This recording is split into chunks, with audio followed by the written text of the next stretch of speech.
முக்கியமான வார்த்தை. ஆனா எப்படி சொல்றதுன்னா, சிம்பிள்னு சொல்லக்கூடாது, ரொம்ப முக்கியமான வார்த்தை. ஆனா உங்களுக்கு கேட்கறதுக்கு கொஞ்சம் சிம்பிளா இருக்கிற மாதிரி தோணும். சரியா? இப்போ நம்ம வழக்கமா பைபிள் வாசிக்கிறோம். ஆமென், ஆமென். கண்மலை என்ற வார்த்தையை பைபிள்ல அடிக்கடி பார்ப்போம். கண்மலை, எத்தனை பேர் பார்த்துருக்கிறீங்க இந்த வார்த்தையை?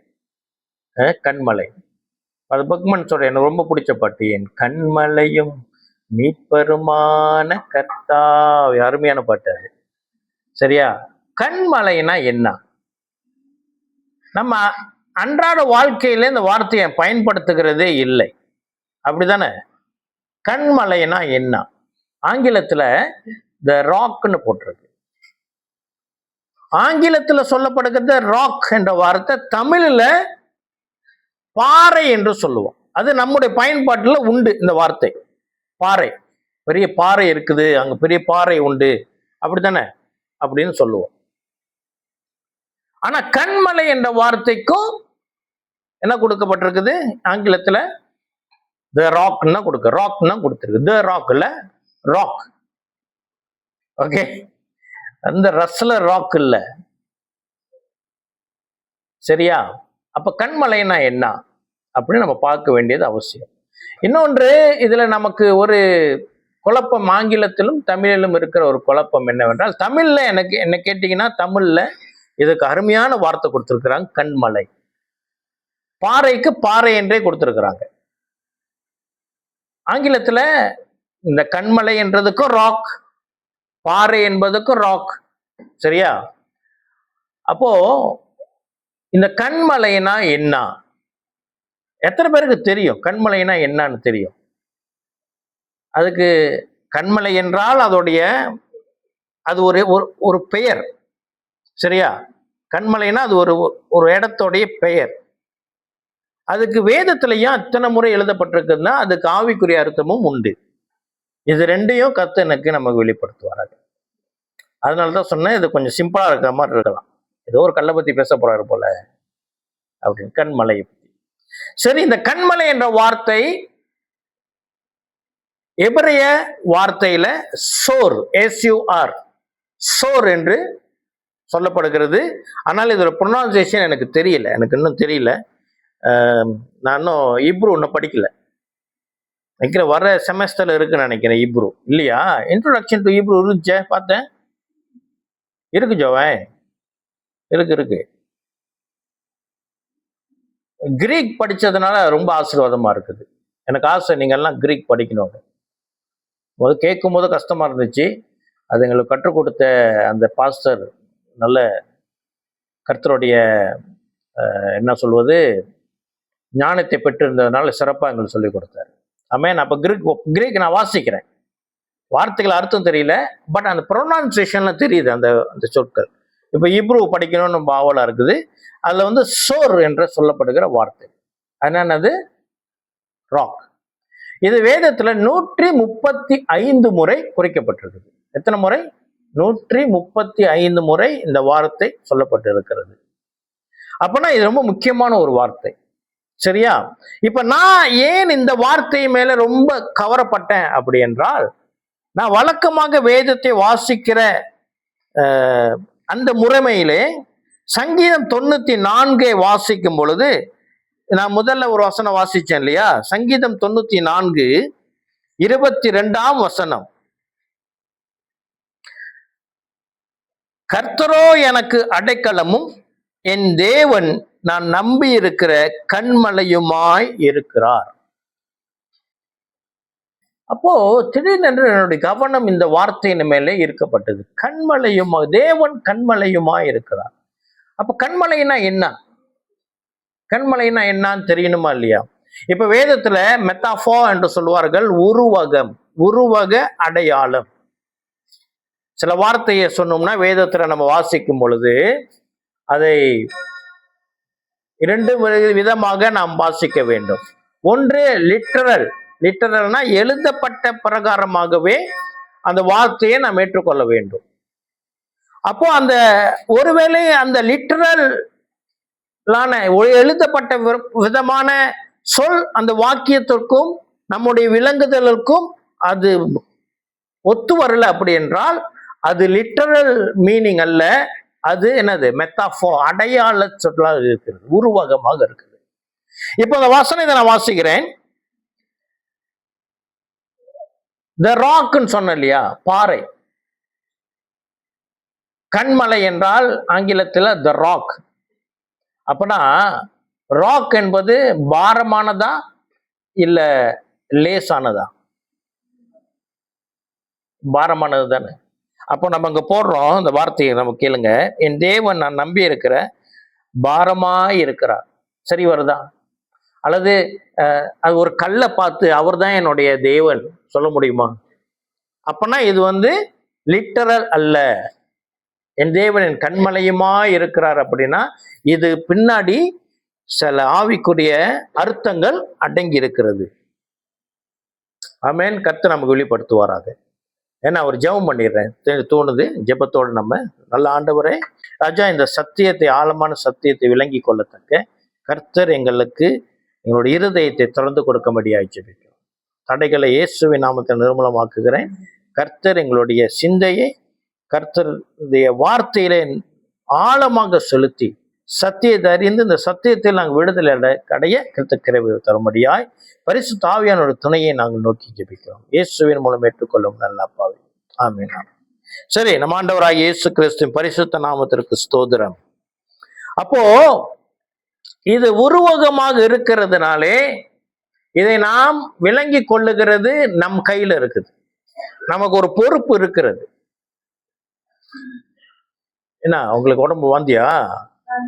ஓ சரியா, நமக்கு ஒரு பொறுப்பு இருக்குது. இந்த சத்தியத்தை நாம் விளங்கி கொள்ள வேண்டியது. விளங்கி கொண்டோம் நமக்கு அது பெரிய ஆசீர்வாதம். ஆமென், நிச்சயமா பெரிய ஆசீர்வாதம். சரி, இப்போ முதலாவது உபாகமம் 32:4. இந்த கண்மலை என்ற வார்த்தைக்கு நீங்க கூகுள்ல போய் நீங்க விளக்கம் தேடணும் என்று சொன்னால், அல்லது உங்களுடைய ரெஃபரன்ஸுக்கு கண்மலை என்ற வார்த்தைக்கு நீங்கள் முதலாக நம்ம எடுக்க வேண்டிய வசனம், வேதத்துல முக்கியமான வசனம் என்னன்னா உபாகமம் 32:4. 32:4.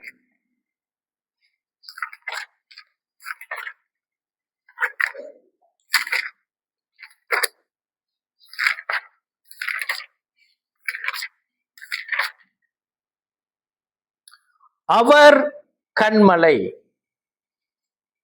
யார் கண்மலை? யார் அவர்?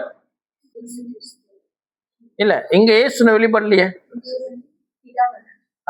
யெகோவா தேவன். யாரு? பிதாவானவர், தேவாதி தேவன், யெகோவா தேவன். அவர் கண்மலை. அவர் கண்மலை. அவர் கிரியை உத்தமமானது. அவர் வழிகள் எல்லாம் நியாயமும், அவர் நியாயக்கேடு இல்லாத சந்ததியும் உள்ள தேவன். அவர் நீதியும் செம்மையுமானவர். ஆமென். அவர் கண்மலையாம். அப்போ ஒரு கண்மலைனா என்ன அப்படின்னு நம்ம சொல்றோம் உங்கள்கிட்ட. கண்மலை என்றால் அது பாறை அல்ல. ஒரு பாறை என்றால் அது இந்த வீடு அளவுக்கு பெரிதாக இருந்தாலும் அது பேர் பாறை, அல்லது ஒரு சின்னதாக இந்த அளவுக்கு ஒரு கல் இருந்தாலும் அது பேர் பாறை. சரியா இல்லையா? ஒரு பாறையிலிருந்து, ஒரு பெரிய பாறையிலிருந்து ஒரு பகுதி வெட்டப்பட்டு வைத்தாலும் அது பேர் என்னது? பாறை. கண்மலை என்பது அப்படி அல்ல. கண்மலை என்பது அது மிகவும் உறுதியானது, பாறையை போல உறுதியானது, அது பெரிதானது. அது அநேக நேரங்களிலே, எல்லா இடத்திலும் இல்ல, அநேக நேரங்களிலே அது ஒரு மலையின் மேலாக அமைந்துள்ள ஒரு பெரிய பாறையாக இருக்கும். அது கண்மலை. சரியா? இந்த கண்மலை வேதத்துல பல இடத்துல நம்ம பார்க்க முடியும். அப்போ கண்மலைக்கும் ஒரு சின்ன பாறைக்கும் நம்ம ஒப்பிடக்கூடாது. அதனாலதான் தமிழ்ல அழகா பாறைக்கு பாறை என்றும் கண்மலைக்கு கண்மலை என்றும் சொல்லப்பட்டிருக்கு. இந்த கண்மலை, அதுல வருகிற நன்மை என்ன? அதனால நம்ம வேதத்துல நம்ம என்ன புரிந்து கொள்ளுகிறோம்? இந்த கண்மலை என்றது அது ஒரு மலை ரூபத்திலும் இருக்கும். சரியா? அது ஒரு மலையின் மேலே ஒரு வச்சுக்குமே, மலைகள பலவிதமான மலைகள் இருக்கு. சரிங்களா? ஒண்ணு வந்து பாறையின் மலை, சாலிட் ராக்ல உள்ள மலைகள் உண்டு. இன்னொன்று மண்ணுல செஞ்ச, மண்ணினால உருவான, செஞ்சல மண்ணினால உருவான பாறைகளும் உண்டு. ஆனாதான் நிலை சரிவுலாம் வருது. இப்ப கேமரால போறோம், நிலை சரிவு வருது தானே. அது அது வந்து என்னது? அது வந்து மவுண்டன். சரியா? என்ன நடக்குது? மண் சரிவு வருது. ஏன்னா அதுல என்ன, எதனால ஃபார்ம் பண்ணப்பட்டுச்சு? மண்ணு. ஆனா இந்த கண்மலை என்பது ராக், பாறையினாலே உண்டாயிருக்கிற ஒரு மலை, மலை மேல அமைந்திருக்கிற ஒரு பகுதி. ஓகே, சரி. இது என்னத்தை நமக்கு வேதத்துல நமக்கு ஏன் இது தேவனோடு ஒப்பிட்டு சொல்லப்பட்டிருக்கிறது என்றால், இந்த கண்மலை என்ன செய்யுமாம்? அது ஒரு நாளும் அதோடைய அமைப்பு மாறாதாம். த ஷேப் அது மாறாது. இன்னைக்கு இப்படி நாளைக்கு அப்படி இருக்காது. புயல் காட்டு அடிச்சு ஏதோ அந்த பாறை ஒரு பகுதி போயிருச்சுன்னு இருக்காது. வெள்ளம் அடிச்சு, சுனாமி அடிக்குது, சுனாமி அடிச்சுட்டு போனா அந்த இடமே இல்லாம போயிடும்ல. இந்த பாறை நிற்கும், அதுக்கு எந்த மாற்றமும் கிடையாது. அது அவ்வளவு உறுதியானது, அது நகராது. ஒரு இடத்துல இந்த இன்னொரு இடத்துக்கு நகராது. அப்போ தேவன் எப்படியாப்பட்டவர்? அதனாலதான் வேதம் சொல்லுகிறது, அவர் நேற்றும் இன்றும் என்றும் மாறாதவர். ஆகியனாலதான் அவர் கண்மலை. இன்னொன்னு என்ன? அது மிகவும் உறுதியானது. கண்மலை என்பது என்னது? மிகவும் உறுதியானது. அப்போ நம் தேவன் எப்படியாப்பட்டவர்? சர்வ வல்லமை உள்ள கர்த்தர். இந்த வார்த்தை இந்த உலகத்திலே, இந்த யூனிவர்ஸ்ல அவருக்கு மட்டும்தான் பொருந்தும். சர்வ வல்லமை உள்ள கர்த்தர். ஆமென். அப்போ இது எந்த அளவுக்கு, இப்ப இந்த பழைய ஏற்பாடு முழுதும் யூதர்கள் சம்பந்தப்பட்ட புத்தகம் தானே. அப்ப யூதர்கள்ட்ட பேசும் பொழுது ஆண்டவர் சில அடையாளம், உருவக, மெத்தாஃபோ என்ற வார்த்தையின் உருவக பொருட்களை வைத்து பேசுகிறார். நீங்க இதை விளங்கி கொள்ளணும் அப்படின்னு பேசுகிறார். சரியா? பேசும்பொழுது அந்த ஜனங்களுக்கு தெரிஞ்சதை தான் வச்சு பேசுவாரு. நம்ம மேய்ப்பனும் ஆட்டு மந்தையும் பேசணும். அதை வச்சு ஆண்டவர் எவ்வளவு சத்தியத்தை வெளிப்படுத்தினார், அந்த ஜனங்க விளங்கி கொள்ளத்தக்க. இப்ப அந்த கண்மலை என்பதும் அவர்களுக்கு சம்பந்தப்பட்டதாக இருக்கிறது. நம்ம நாட்டுல நம்ம இருக்கிற இடத்துல கண்மலை இருக்குதா தெரியல, நான் பார்த்தது இல்லை. சரியா? இந்த பினாங் போற வழியில ஒரு சைட்டு என்னது, இந்த வெட்டுவாங்களே, மலையை வெட்டி வெட்டி எடுப்பாங்க, அது பாறைகள் தானே. மாபலா, தெராசோ, என்ன சொல்லுவாங்க, பார்த்துருக்கீங்க தானே பிரதர்? வெட்டி வெட்டி எடுப்பாங்க. அது என்ன, அது பேர் என்ன சொல்லுவாங்க?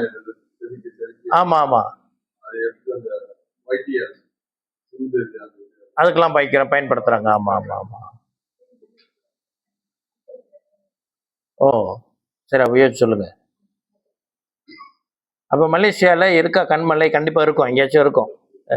சரி. அப்போ என்ன செய்வாங்களாம், இது வந்து பாலை நிலங்கள்ல நிறைய இருக்கும், பாலை நிலம் ரொம்ப இருக்கும். என்ன செய்வாங்க, இந்த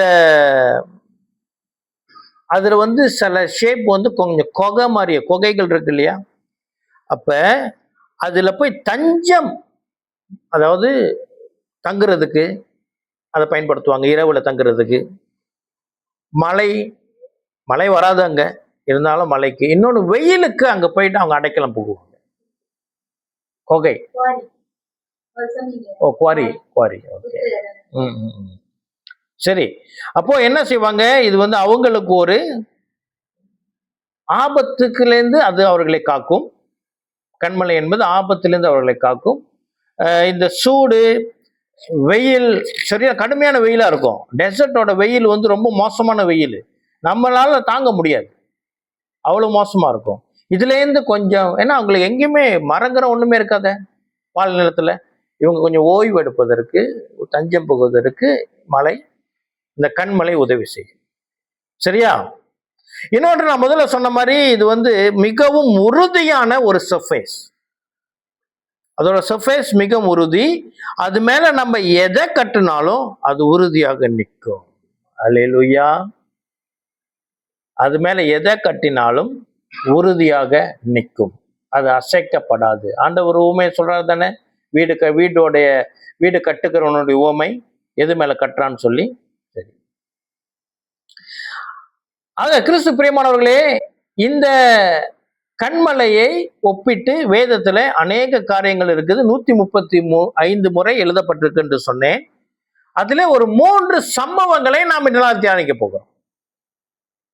3 சம்பவங்களை தியானித்து நான் கடைசியில சொல்றேன் இந்த கண்மலைனா என்ன. தலைப்பு என்னது? கண்மலை என்றால் என்ன. ஓகே, முத சம்பவம் யாத்திரையாகமம் 33ஆம் அதிகாரம்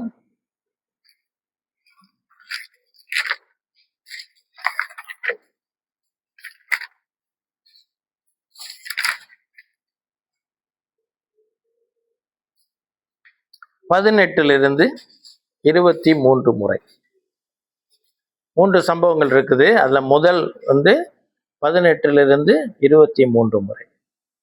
எனக்கு சுடுத்தண்ணி எடுத்து வந்துருங்க, அந்த 60 வச்சு. இது என்ன சம்பவம் தெரியுமா? இது என்னன்னா, மோசே தேவனை நான் உண்மை பார்க்கணும்னு சொல்லிட்டு ஆசைப்பட்டாரு. அங்க நடந்த சம்பவம். ஓகே, சரி. நான் நினைக்கிறேன் கண்மலை என்னால் என்ன அப்படின்னு அப்புறம் சொல்றேன்னு சொன்னேன் இல்லையா, முன்னாடியே சொல்லிடுறேன். அப்போ கொஞ்சம் இன்ட்ரெஸ்டிங்கா இருக்கும். அதை தெரிஞ்சுக்கிட்டோம்னா இந்த வேத பகுதி நமக்கு இன்னும் நல்லா ஸ்மூத்தா போகும். சரி, முக்கியமான வசனம் 1 கொரிந்தியர் 10வது அதிகாரம் 4ஆம் வசனம் திறப்போம். 1 கொரிந்தியர் 10:4.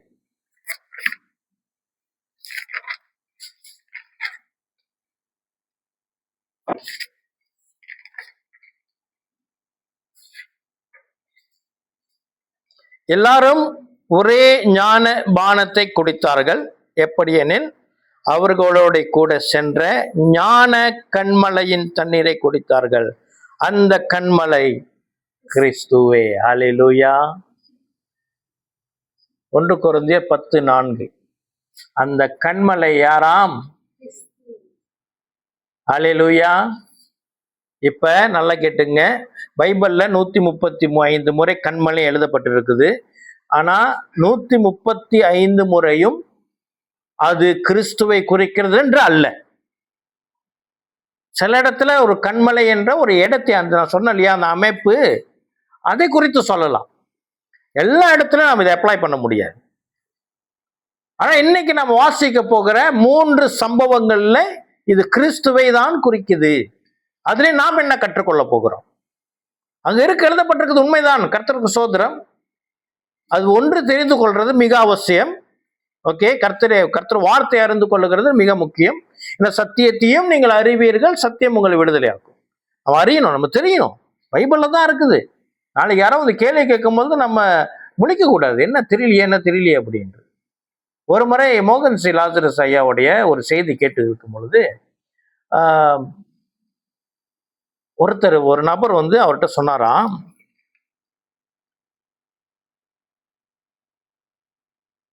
அவர் வேற ஒரு போதனையில இருக்கிற ஒரு கூட்டம்,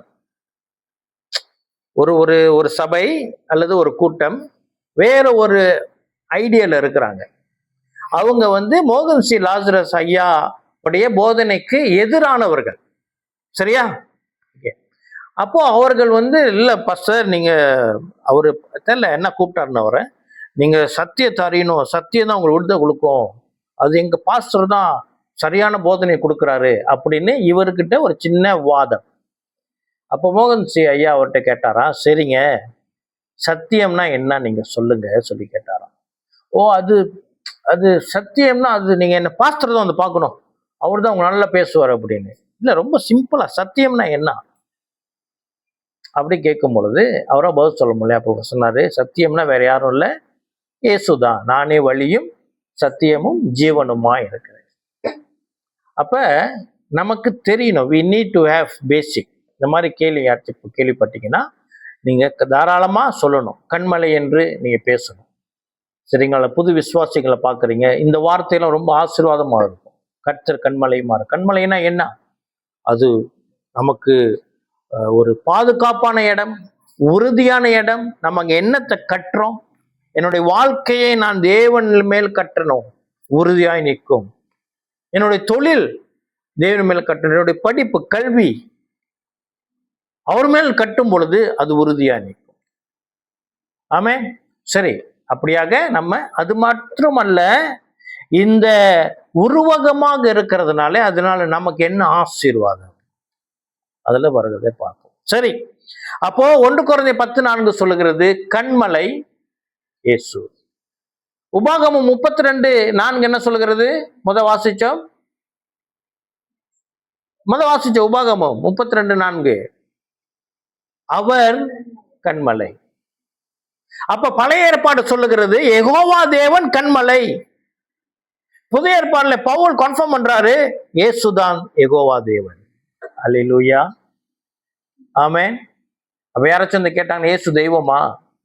அவர் தாங்க தெய்வம், அவர் தாங்க யெகோவா தேவன், அவர்தான் இருக்கிறவராகவே இருக்கிறவர். மனிதனுக்கு தேவன் மனிதனாக இறங்கி வந்தார். அல்லேலூயா. சரி, இப்ப இந்த யாத்திரையாகமம் 33க்கு போவோம். இதுல நான் வாசிக்கிறேன் இந்த சம்பவம் 18-23 வரைக்கும். அப்பொழுது அவன், உம்முடைய மகிமை எனக்கு காண்பித்தருளும் என்றான். அதற்கு அவர், என்னுடைய தயையை எல்லாம் நான் உனக்கு முன்பாக கடந்து போகும் பண்ணி கர்த்தருடைய நாமத்தை உனக்கு முன்பாக கூறுவேன். எவன் மேல் கிருபையா இருக்க சித்தமாய் இருப்பேனோ அவன் மேல் கிருபையாய் இருப்பேன், எவன் மேல் இரக்கமாய் இருக்க சித்தமாய் இருப்பேனோ அவன் மேல் இரக்கமாய் இருப்பேன் என்று சொல்லி, நீ என் முகத்தை காண மாட்டாய், ஒரு மனுஷனும் என்னை கண்டு உயிரோடு இருக்கக்கூடாது என்றார். பின்னும் கர்த்தர், இதோ என் அண்டையில் ஒரு இடம் உண்டு, நீ அங்கே கண்மலையில் நில்லு, என் மகிமையை கடந்து போகும்படி நான் உன்னை அந்த கண்மலையின் வெடிப்பிலை வைத்து நான் கடந்து போகும் மட்டும் என் கரத்தினால் உன்னை மூடுவேன், பின்பு என் கரத்தை எடுப்பேன், அப்பொழுது என் பின்பாகத்தை காண்பாய், என் முகமோ காணப்படாது என்றார். கிறிஸ்து பிரியமானவர்களே, இப்ப மோசேக்கு ஒரு ஆசை வந்துச்சு. என்ன ஆசை? தேவனை பார்க்கணுமா.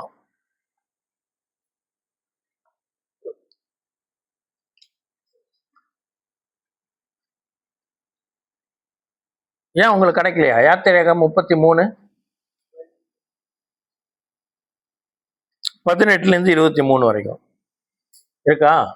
சரி, இப்ப ஆண்டவர்கிட்ட கேட்கிறாரு மோசே, நான் இந்த சப்ஜெக்டை மட்டுமே முன்ன ஒரு தடவை பிரசங்கம் பண்ணேன், அருமையான ஒரு சப்ஜெக்ட். அப்ப ரெக்கார்டிங் செய்யலை அந்த டைம்ல.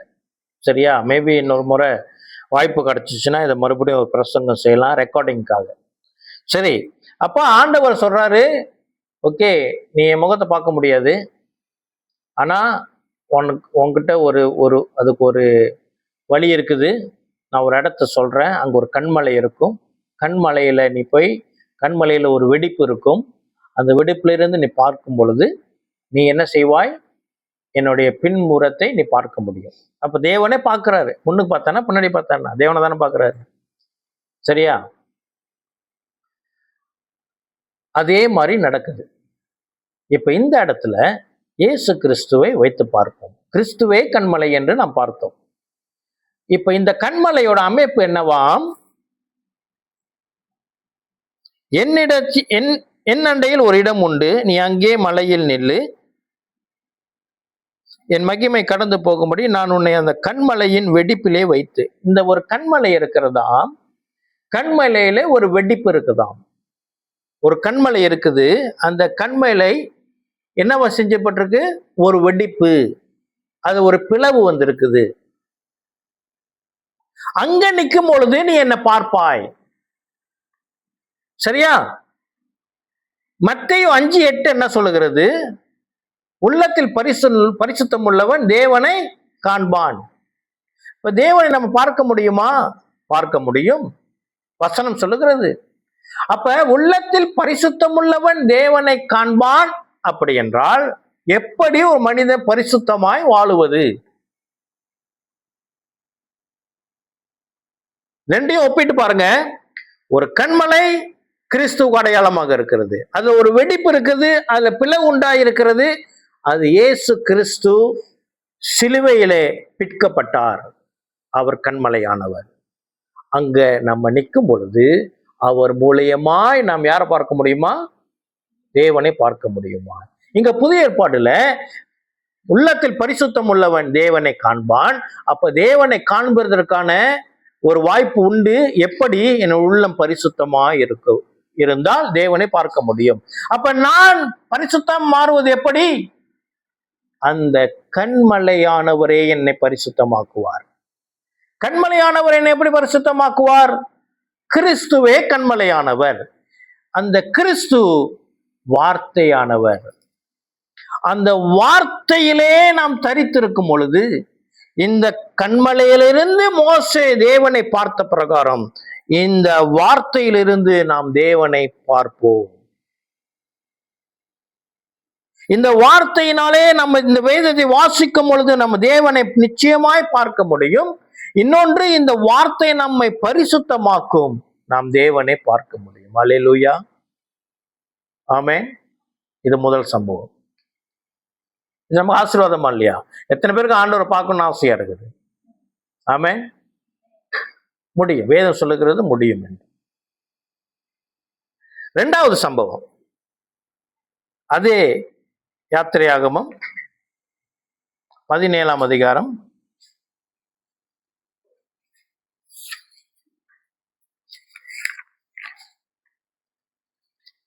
5-7.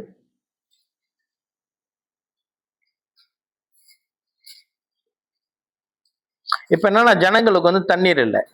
முதவாசல்ல வாசிச்சுங்கன்னா குடிக்க தண்ணீர் இல்லை. அப்ப ஜனங்கள் மோசையிடம் அவங்க கேட்குறாங்க, தண்ணி வேணும்ன்றாங்க. அப்ப என்ன நடக்குது பார்ப்போம். 5ஆம் வசனம். அப்பொழுது கர்த்தர் மோசையை நோக்கி, நீ இஸ்ரவேல் மூப்பரில் சிலரை உன்னோட கூட்டிக் கொண்டு நீ நதியை அடித்த உன் கோலை உன் கையிலே பிடித்து கொண்டு ஜனங்களுக்கு முன்னே நடந்து போ. அங்கே ஓரேபிலே நான் உனக்கு முன்பாக கண்மலையில் மேல் நிற்பேன்.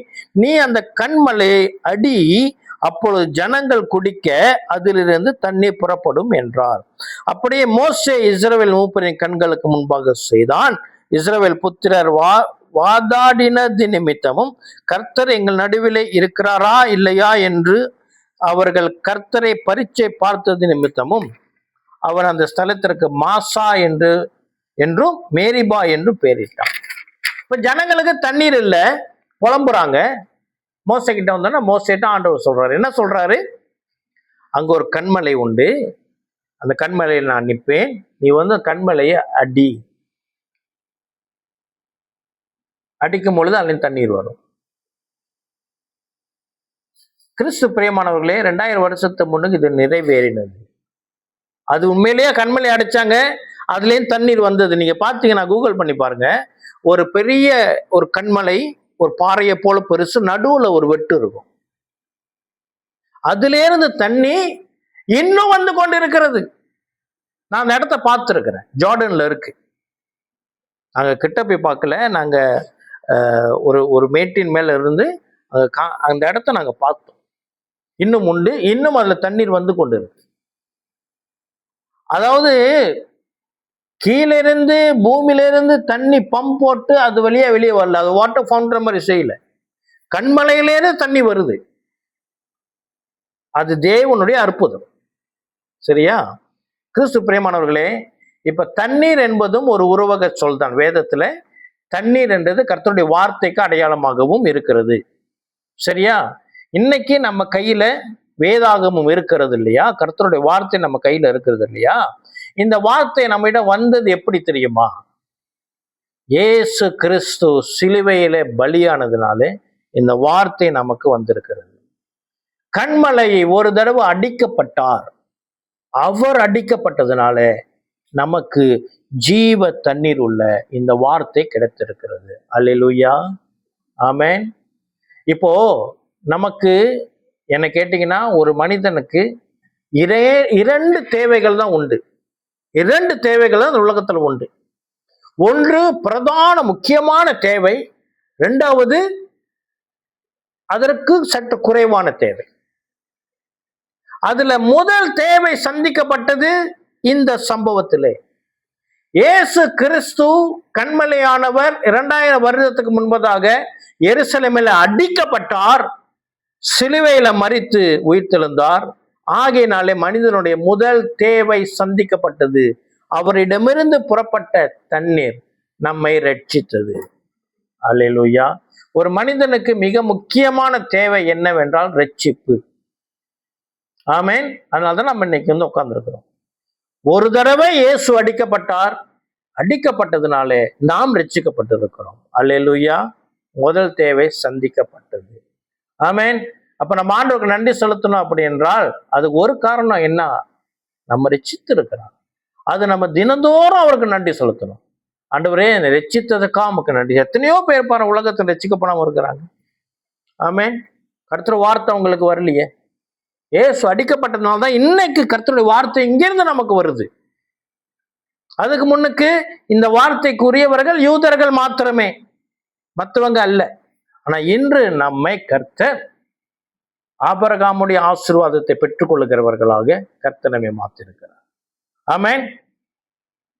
இப்ப மூன்றாவது சம்பவம், அது என்னாகமத்துக்கு போகணும். நம்பர்ஸ், என்னாகமம் 20ஆம் அதிகாரம்.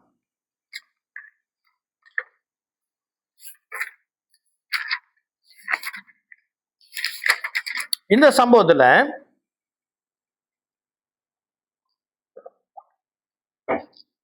8-11 இந்த சம்பவத்துல வேற ஒரு இடத்துல மறுபடியும் இந்த இஸ்ரவேலர்களுக்கு தண்ணீர் இல்லை, மறுபடியும் தண்ணீர் தட்டுப்பாடு. அப்ப ஆண்டவர் மோசே கிட்ட கூட பேசுறார். சரியா? முதல்ல என்ன சொன்னார்? நீங்க போயிட்டு மோசே கிட்ட சொல்றா, நான் கண்மலை மேல் நிற்பேன், நீங்க அதை அடிங்க, அதுல தண்ணி வரும் சொன்னாரா இல்லையா? சரி. இப்ப 2வது முறை மோசே கிட்ட சொல்றாரு. 8வது வசனத்தில வாசிக்கிறேன். நீ கோலை எடுத்துக்கொண்டு நீயும் உன் சகோதரனாகிய ஆரோனும் சபையாரை கூடி வர செய்து அவரை கண்களுக்கு முன்னே கண்மலையை பார்த்து பேசுங்கள். அப்பொழுது அது தன்னிடத்தில் உள்ள தண்ணீரை கொடுக்கும். இப்படி நீ அவர்களுக்கு கண்மலையிலிருந்து தண்ணீர் புறப்பட பண்ணி சபையாருக்கும் அவர்கள் மிருகங்களுக்கும் குடிக்க கொடுப்பாய் என்றார். என்னது ஆண்டவர் என்ன சொன்னார்? இப்ப கண்மலையை அடிக்க சொல்ல பேச சொல்றார். கண்மலையிட்ட போயிட்டு என்ன செய்யணுமா? பேசணுமா? ஆனா மோசே என்ன செஞ்சாரு தெரியுமா? அப்பொழுது மோசே தனக்கு கர்த்தர் கட்டளையிட்டபடியே கர்த்தருடைய சந்நிதியில் இருந்து கோலை எடுத்தான். மோசேயும் ஆரோனும் சபையாரை கண்மலைக்கு முன்பாக கூடி வர செய்தார்கள். அப்பொழுது மோசே அவர்களை நோக்கி, கலகக்காரரே கேளுங்கள், உங்களுக்கு இந்த கண்மலையிலிருந்து நாங்கள் தண்ணீர் புறப்பட பண்ணுவோமோ என்று சொல்லி தன் கையை ஓங்கி கண்மலையை தன் கோலினால் 2 தரம் அடித்தான். உடனே தண்ணீர் ஏராளமாய் புறப்பட்டது. சபையார் குடித்தார்கள், அவர்கள் மிருகங்களும் குடித்தது. இதனால என்ன ஆச்சு தெரியுமா? கர்த்தர் சொன்னார், நீ போய் பேசு, பேசும் பொழுது அதுல இருந்து தண்ணி புறப்பட்டு வரும். ஆனால் மோசே என்ன செய்தான்? அவர் போயிட்டு கண்மலையை அடிச்சிட்டார். 1 முறை இல்ல 2 முறை அடிச்சார். தண்ணீர் வந்ததா? தண்ணீர் வந்தது. ஆனா நடந்தது என்ன தெரியுமா? மோசே கானானை இழந்து போனான். இந்த சம்பவத்தின் நிமித்தம் தேவன் மோசேன் மேல கோபம் உண்டாகி, நீ கானான் தேசத்திற்கு, ஆசீர்வாதமான கானான் தேசத்திற்கு, வாக்குத்தத்த தேசத்திற்கு நீ போக மாட்டாய் என்ற ஒரு தீர்ப்புக்கு உள்ளானார் மோசே. கிறிஸ்து பிரியமானவர்களே, நான் சொல்லுகிறேன், நான் முதல்ல சொன்ன மனிதனுக்கு 2 தேவைகள் உண்டு. முதல் தேவை நம்முடைய ரட்சிப்பு. அதற்காக கண்மலை அடிக்கப்பட்டார். 1 முறை இயேசு அடிக்கப்பட்டார். 2வது தேவை என்ன தெரியுமா? நாம் பரலோகம் போய் சேருகிற வரைக்கும், ரட்சிக்கப்பட்டதிலிருந்து பரலோகம் போய் சேருகிற வரைக்கும் நம்முடைய தேவைகள், உணவா இருக்கட்டும், தங்குற இடமா இருக்கட்டும், பணமா இருக்கட்டும், ஆரோக்கியமா இருக்கட்டும், வேற என்னென்ன நமக்கு தேவைகள் இருக்குது, அது இரண்டாவது தேவை. அந்த தேவையை பெற்றுக்கொள்வதற்கு நம் கண்மலையில் அண்டையே சென்று கண்மலையை அடிக்க கூடாது, பேசணும். இயேசுவிட்ட போயிட்டு என்ன செய்யணும்? பேசணும். அதுக்கு பேர் தான் ஜெபம். என்ன சொல்றீங்க? கண்மலையை மறுபடியும் அடிக்க முடியுமா? இயேசு நம்ம மறுபடியும் அடிக்க முடியுமா? வேதம் சொல்லுகிறது முடியும். பார்ப்போமா? எபிரேயருக்கு எழுதின நிருபம் 6ஆம் அதிகாரம்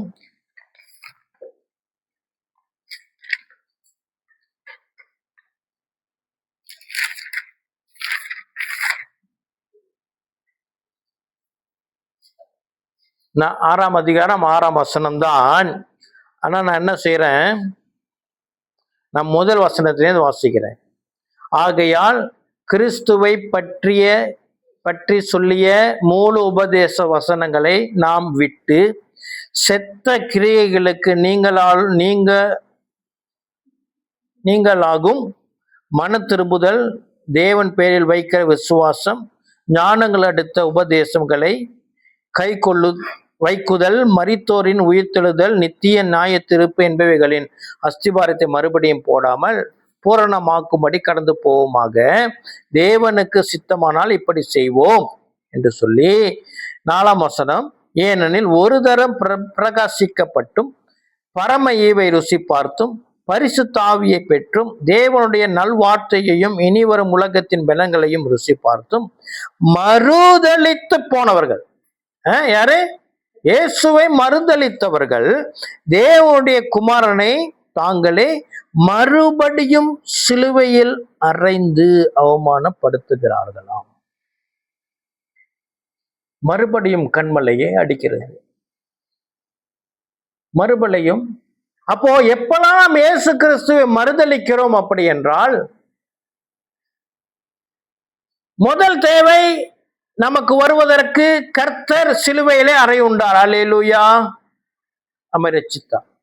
இரண்டாவது தேவைகளுக்கு அவரே பொறுப்பா இருக்கிறதுனாலே அவரிடமிருந்து நம்ம பெற்றுக்கொள்ள வேண்டும். ஆனா நம்ம எப்பெல்லாம் கிறிஸ்துவை மறுதலிக்கிறோமோ நாம் அவரை சிலுவையிலே அடிக்கிறோம். வேதம் அப்படிதான் சொல்லுகிறது. நம்ம என்னைக்கு இயேசு கிறிஸ்துவை அவருடைய உண்மையின் சுபாவம் படி நம்மை அவரை விசுவாசிக்க வேண்டும், அவரிடமிருந்து நம் சகலத்தையும் பெற்றுக்கொள்ள வேண்டும். அவருக்கு ஒரு ஆல்டர்னேட்டிவ் தேடணும். அவருக்கு பதிலாக நான் வேறங்க. சிலர் இயேசுவை விட்டு போயிட்டாங்க, வேறு தெய்வங்களை வணங்குகிறவர்களாக போயிட்டாங்க. அப்படின்னா என்ன அர்த்தமா? மோசே செய்த அதே தான். என்னது? கண்மலையை ஒரு முறை அல்ல 2 முறை அடித்தாராம் மோசே. நடந்தது என்ன? வாக்குத்தத்த தேசத்தை இழந்து போனான். அப்ப இயேசுவை மறுதலித்தோம் என்று சொன்னால் நாம் ரட்சிப்பை இழந்து விடுவோம். முதல் ஆசீர்வாதம் வந்துச்சு இல்லையா, அது நாம் இழந்து போவோம். அது இன்னொரு நாளைக்கு நான் போதிக்கிறேன். ரட்சிப்பை இழக்க முடியுமா? முடியாதா? நம்ம பெற்ற ரட்சிப்பை இழக்க முடியுமா? முடியாது. இழக்க மாட்டீர்கள் என்ற ஒரு உபதேசம் உண்டு, ஐப்ப கிரேஸ். அதுக்கு சில வசனங்களை கொடுக்குறாங்க. அதே 4 வசனம், அதுக்கு மீறி எங்கேயும் போக மாட்டுறாங்க. 4 வசனத்தை எடுத்து வைத்து அதை விட்டு எங்க நம்ம போனாலும் திருப்பி இந்த வசனம் இப்படி சொல்லுது, இந்த வசனம் இப்படி சொல்லுது. ஆனா நான் தனிப்பட்ட முறையில இந்த காரியங்களை தியானிக்கும் பொழுது இதுக்கு ஒரு அர்த்தம் உண்டுதான், வேத வார்த்தை தான். ஆனா அது ஒரு பின்னணி வேறு. ஆனா நாம் ரட்சிப்பை இழந்து விட முடியும் என்றதற்கான வேத வசன சான்றுகள் ஏராளம் ஏராளம் ஏராளம். முழு வேதத்திலையும் அதை நாம் பார்க்க முடியும். மோசே எப்படி இழந்து போனான், அதே போல நாமும் இழந்து போக முடியும். ஆக கிறிஸ்து பிரியமானவர்களே, முதலாவது நான் என்ன சொன்னேன்? நம்முடைய வாழ்க்கையை பரிசுத்தமாக ஆக்குறது. நம்முடைய வாழ்க்கையில எந்த பிரச்சனையும் வேணாங்க அப்படின்னா அது ஒரு வழி இருக்குது. நான் பரிசுத்தமாக வாழணும். அந்த பரிசுத்தம் நம் வாழ்க்கையில வருவதற்கு அந்த கண்மலை தான் நம்மை வழி நடத்தும். பரிசுத்தத்தில் நிற்கும் போது நம் தேவனை காண்போம். அப்படி என்றால் நாம் பூரணப்பட்டுட்டோம், தேவனே பார்த்துட்டோம். ஐயா, வேற ஏதாச்சும் ஒரு தேவை இருக்கா சொல்ல முடியுமா? என்கிட்ட என்னுடைய ஃப்ரெண்ட் ஒரு தடவை கேட்டாரு, ஒரு தடவை நீங்க இயேசு நேரா பார்த்துட்டீங்க, அவரை பார்த்து என்ன கேட்பீங்க? உங்கள்கிட்ட கேட்கிறேன், இயேசு நேரா பார்த்துட்டீங்க, என்ன கேட்பீங்க? என்ன இயேசுவை பார்த்து என்ன கேட்பீங்கன்ற? அழகா இருக்கீங்களா கேட்பீங்களா? இல்ல இல்ல, இப்ப நீங்க இயேசுவை பார்த்துட்டீங்க, என்ன கேட்பீங்க அவர்கிட்ட?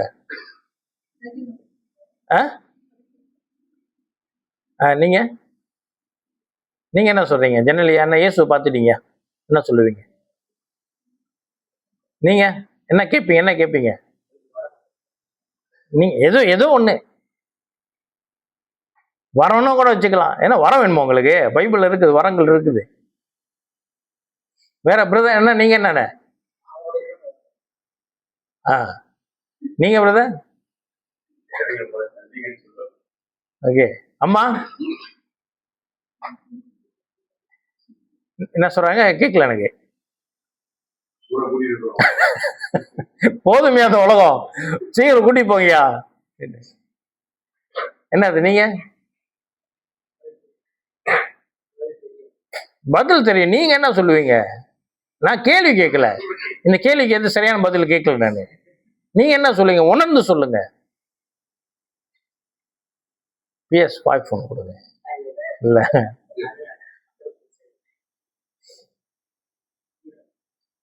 சொல்லுங்க,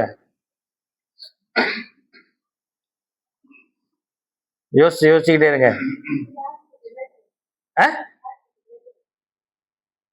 ஆசைப்பட்டு ஆமென், அவரே வந்துட்டாரு. வேற என்ன வேணும் நமக்கு? ஆமென், அவரே வந்துட்டாரு. Is the perfect. இந்த வார்த்தை பெர்ஃபெக்ட்னு போட்டிருக்கு. அல்லேலூயா. சரி, அப்போ பரிசுத்தம் தான் எல்லாத்துக்கும் காரணம். பரிசுத்தமா இருந்தோம் அப்படி என்றால் கர்த்தர் நம்மை என்ன செய்வார்? நம்ம வாழ்க்கையில் அப்பப்ப சில பிரச்சனைகள் கொஞ்சம் அப்படி வருது இல்ல, ஆண்டவர் ஏன் அதை அனுமதிக்கிறார் தெரியுமா? நம்ம சரிப்படுத்த, நம்ம இன்னும் பரிசுத்தமாக்குறதுக்கு தான். அப்போ நம்ம பரிசுத்தம் ஆயிட்டோம்னா நமக்கு எல்லாம் நன்மையாக தான் வரும். நன்மையாகும்னா, நான் வந்து ப்ராமிஸ் பண்ணல உங்களுக்கு பங்களோ வீடும் புக்காட்டி வந்து மோட்டரா காடியா புக்காட்டி வேற என்னமோ லம்போர்கினி, அதெல்லாம் நான் சொல்லல. கர்த்தர் நல்லா வச்சிருப்பாரு. ஒரு வீடு இல்லாம கூட நம்ம சந்தோஷமா முடியுமா? முடியும். நான் எனக்கு சொந்த வீடு இல்லை, ரொம்ப சந்தோஷமா வச்சிருக்காரு கர்த்தர். ஆமென். ரெண்டாவது என்ன? நமக்கு கர்த்தர் ரட்சிப்பை கொடுத்திருக்கிறார், கண்மலை அடிக்கப்பட்டார். ஆமென். இந்த ரட்சிப்பை இந்த பரிசுத்தத்தினாலே நாம் பாதுகாத்துக் கொள்ள வேண்டும். மூன்றாவது, நம்முடைய வாழ்க்கையை தொடர்ந்து நடத்துவதற்கு நம்முடைய தேவைகள் அவரிடமிருந்து நாம் பெற்றுக்கொள்ள வேண்டும். அவரிடம் என்ன செய்யணுமா? நம்ம பேசணுமா, ஜெபிக்கணும். நான் எம்டி ஜெகனுடைய மெசேஜ் ஒன்று கேட்டேன், பியூட்டிஃபுல்லா. அவர் எப்போதும் வருகை பற்றி தானே பேசுவார். ஆனால் இது நேபுகாத்நேச்சாரை பற்றி பேசி அன்னைக்கு காலையில் வரும்போது கேட்டுருவேன். பியூட்டிஃபுல். நான் இந்த மாதிரி நல்ல நல்ல மெசேஜ் வரும்போது குரூப்பில் போடுறேன், நீங்கள்லாம் கேளுங்க, சரியா? அப்போ இயேசு கண்மலையானவர். அப்போ மறுபடியும் முதல்ல ஒரு வசனத்தை சொன்னாங்க, போய் பார்ப்போமா? சங்கீதம் 94:22. இவ்வளவு நேரம் நம்ம கண்மலையை குறித்து தியானிச்சுட்டு இப்ப இந்த வசனத்தை வாசிக்கும் பொழுது அது எவ்வளவு அழகா இருக்கும் என்று பாருங்க. சங்கீதம் 94:22 வசனம். கர்த்தரோ எனக்கு அடைக்கலமும் என் தேவன் நான் நம்பி இருக்கிற கண்மலையுமாய் இருக்கிறார். அல்லேலூயா. நாம் அவரை நம்பி இருக்கிறவர்களாக இருக்குது. அவர் நம்பிக்கைக்கு பாத்திரர். அவர், ஐயோ நான் எப்படி சொல்றது, அவர்ல நம்ம நிலைத்து இருக்கும் பொழுது அவர் நம்மை வழி நடத்துகிற விதம் அவ்வளவு அழகு, அவ்வளவு அழகு. Is so beautiful. பாடுகள் மத்தியில போகும் பொழுதும் அது எவ்வளவு இன்பம் தெரியுமா? பாடுகள் மத்தியில போறது மிக இன்பம். நான் உங்கள்கிட்ட கர்த்தர் எனக்கு இங்க 2 லட்சம் கொடுத்தாரு, அங்க 20,000 வெள்ளி கொடுத்தாரு, இங்கேருந்து எத்தனை சாட்சி கேட்டிருக்கிறீங்க. கர்த்தர் சேருவது தான். எனக்கு ஒண்ணுமே இல்லாம இருந்துச்சுங்க, திடீர்னு ஒருத்தர் எனக்கு பார்சல் அனுப்பி எனக்கு 2,000 வெள்ளி கொடுத்தாரு. அப்படிலாம் சாட்சிகள்லாம் இருக்கு, உண்மைதான். நான் அந்த மாதிரி காரியங்களை அனுபவிச்சுட்டு கர்த்தர் நல்லவர்னு சொல்லல. என் வாழ்க்கையில கர்த்தர் சின்ன சின்ன காரியம் செய்யறாரு, ஆனா இது எனக்கு பெரிய காரியமா இருக்குது. கர்த்தர் நல்லவர். ஆமென். இப்ப இந்த சபையை நம்ம இப்பதான் தொடங்கி இருக்கிறோம். எனக்குள்ளாக கர்த்தர் வைத்திருக்கிற பாரம் என்ன தெரியுமா? எனக்குள்ளாக சபையில உள்ளவங்களுடைய வாழ்க்கை தரம் மாறணும். கர்த்தர் நல்லவர் என்று நம்ம எல்லாம் ருசி பார்க்கணும். இதை வெளியில உள்ளவங்க பார்க்கணும். ஏன் அவங்க வாழ்க்கை மாறினது? கர்த்தர். அப்புறம் இன்னொரு காரியம் இருக்குது, நினைக்க நேரம் பத்தாது. அதே 1 கொரிந்தியர் 4வது அதிகாரத்துல கிறிஸ்துவே கண்மலையானவர் பார்த்தோம் இல்லையா? 9வது வசனத்துல அவரை பரீட்சை பார்த்தார்கள் என்று இருக்குது. நான் அது வீட்டில் போய் படிச்சு பாருங்க. நான் கர்த்தர் சித்தமானால் அடுத்த வாரத்துல அதை தொடர்வதற்கு அது திருப்பி தருவாங்க, எப்படி கிறிஸ்துவை பரீட்சை பார்த்தார்கள். ஆமென். சரி, நம்ம ஜெபித்து ஒப்பு கொடுக்க போகிறோம். கர்த்தர் நல்லவர். கிருபை நிறைந்த ஆண்டவரே, எங்க கண்மலையானவரை நோக்கி நாங்க பார்க்கிறோம். இதோ சங்கீதம் 94:22 படி உண்மையே நம்பி இருக்கிறோம் ஆண்டவரே. என் கண்மலையானவரை நாங்கள் நம்பி இருக்கிறோம். வந்திருக்கிற யாவருக்காக ஜெபிக்கிறேன். கர்த்தர் யாவருக்கும் கண்மலையானவர் என்று, எனக்கு மாத்திரமல்ல வந்திருக்கிற யாவருக்கும் நீர் தனிப்பட்ட முறையில கண்மலையாக இருக்கிறதுனாலே கர்த்தர் அவர்கள் தேவைகளை யாவையும் சந்திக்கும்படியாய் ஜெபிக்கிறேன் ஆண்டவர். எல்லா தேவைகளையும் கர்த்தர் சித்தத்தின்படி சந்தித்து ஆண்டவரே, சோர்ந்து போன இடத்துல இதோ கேள்விகள் இருந்த இந்த விசுவாசத்தின் பயணத்துல கர்த்தர் அவர்களுக்கு விடை கொடுக்கும்படியாய் ஜெபிக்கிறேன். ஆறுதல் செய்யும்படியாய் ஜெபிக்கிறேன். கர்த்தர் ஆறுதல் செய்யும்படியாய் ஜெபிக்கிறேன். கேள்விகளுக்கு பதிலை மாத்திரம் அல்லாமல் தீர்வையும் கர்த்தர் கொடுக்கும்படியாய் ஜெபிக்கிறேன் ஆண்டவரே. இயேசு கிறிஸ்து நாமத்தினாலே ஆசீர்வதித்து ஜெபிக்கிறேன். நன்மையும் கிருபையும் ஒரு வாழ்க்கையை வாழ்நாள்களிலே பின்தொடரட்டும். இயேசுவின் மூலம் ஏற்றுக்கொள்ளும் எங்கள் ஜீவனுள்ள நல்லா. ஆமென், ஆமென், ஆமென்.